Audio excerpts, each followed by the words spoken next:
Hello, everyone, and welcome to my life as I tell you how to be single. No, I actually saw a movie that actually has that title. I saw it right now. So this is my movie review of How to Be Single. The movie stars Dakota Johnson and Leslie Mann and Rebel Wilson, everybody's favorite, right? She's hilarious. And the lovely Allison Brie. My battery's dying right now, so I'll be right back and continuing this wonderful review. Okay, I'm back. Let's learn how to be single. So Dakota, or more about How to Be Single, the movie, the official movie. This is the movie we've all been waiting for all year long. No, it hasn't been. So anyways, this movie tells the story of four women living in New York City in modern times. We have Dakota Johnson. She was in a relationship for a long time in college, but she goes to New York to get away, to kind of have the feeling of being single for the very first time. She meets a woman, I think she's a woman, played by Rebel Wilson. She's a slut, she's a whore, she loves to be single, she loves to take advantage of people. She's just not a very nice person.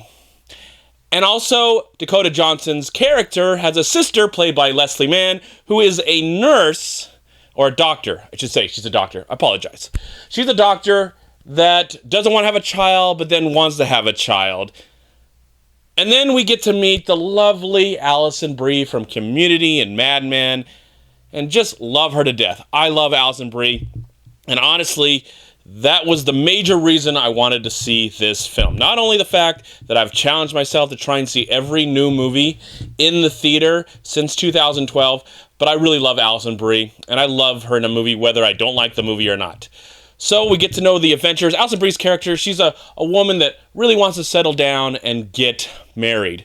There's other characters on film, there's guys, but who cares about the guys, right? Yeah, nobody cares about the guys. It's all really about the women. Now, this one is based on a book, so just like How to Expect When You're Expecting, or He's Just Not That Into You, it's based on a book. It's a lot of different stories. I don't know if this is kind of like those books where I never read those books. I don't really know. What am I talking about? But it looks like I have a feeling that those books, just a feeling, that are not really telling stories, but mainly giving ideas and facts and opinions about falling in love or getting married or having children or stuff like that. That I never read How to Be Single, but just from the title alone, How to Be Single sounds like it's just a textbook for how to be single. Whatever. I could be wrong. Anyways, this is a watchable film. Here's my review now. This is a watchable movie. It's almost 2 hours, and I can say that I never found my time wasted. At the same time, I didn't find myself learning anything or enjoying much of the film as well. Dakota Johnson, she's okay, she's fine. I'm glad she keeps her clothes on in this movie. As much as I love women, I'm glad she keeps her clothes on. She had nothing to really offer in 50 Shades of Grey. So she's kind of okay. She's got her issues. Leslie Mann's fine. She's playing Leslie Mann. Rebel Wilson is one of the worst personalities in the history of personalities. She might be a wonderful person in real life and do a lot of charity work and contribute to society. But when it comes to film and television, she's the worst. I can't stand her. I really just can't stand Rebel Wilson. And she's awful in this film. She just plays a slut, a whore, something that she's probably good at in the movie. Again, I don't know her in personal life, so she is probably a wonderful person in real life. I like to believe. I doubt it, but I like to believe. Allison Brie's character was pretty one note as well, but I actually liked her. It also helped that I also like Allison Brie. But I liked her character's journey. She's kind of tied to the movie, but she's kind of separate from it. She's not really her character's not associated that much with the other three girls. Those girls are friends. Those girls are either related, but Allison Brie's character is just like on the side, She does flirt with the bartender. The bartender pretty much sleeps with, I think, just one or two of the other girls. Anyways, that's really pointless, too.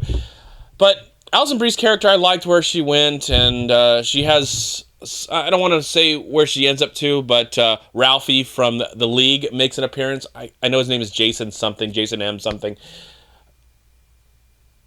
I would have rather had a film that was centered on Alison Brie's character, a whole entire film, instead of what we got here. What we get here is, how do I put it? You know that scene in 500 Days of Summer where Joseph Gordon-Levitt has these expectations, and at the same time we're seeing his expectations for how this party will go, we're also seeing the reality. For me, this is the entire expectations of these characters, or the people who created this film. Their expectations of Hollywood, perception of love, their expectations of love in general, their expectations of what a movie should do. But honestly, I'd be more interested in seeing the reality of love, or the tragicness that goes into falling in love, being single, being in a relationship, maybe being someone who uses other people. I think this movie would have worked better if it was presented as a drama. I think it would have been a much more interesting film because of that. Instead, it goes for the cheap laughs. It's crude, but not extremely crude. Luckily, people do keep their clothes on, thankfully, sometimes. Whew. It's R-rated, so I advise you not to bring children into the theater, like some of these idiots that brought children into the theater of my screening. And I'm really glad I had the chance to enjoy this movie as a single man. I wouldn't want to be in a relationship watching this movie. I think there was a few couples in the theater, but most of them were just a bunch of women hanging out and probably just taking a break from their lives and just wanted to be entertained. And if they were, perfectly fine. They seemed like they were.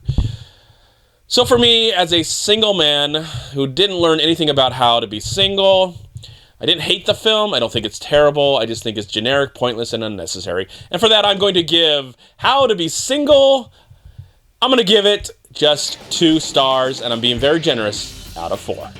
Bye, everyone. I'm out of here. I got better things to see. I'm probably going to go see Deadpool again.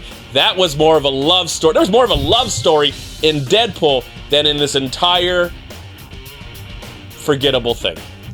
All right, everyone. Gotta go. Later. Thank you so much for watching. Please like, comment, and share this video. And also, please check out these amazing movie websites. And if you enjoyed this review, please click here to subscribe to my channel, and also please check out all my recent reviews right here on YouTube. Have a great day, live film, find peace, happiness, and harmony in anything and everything you do, and I'll talk to you at my next movie review.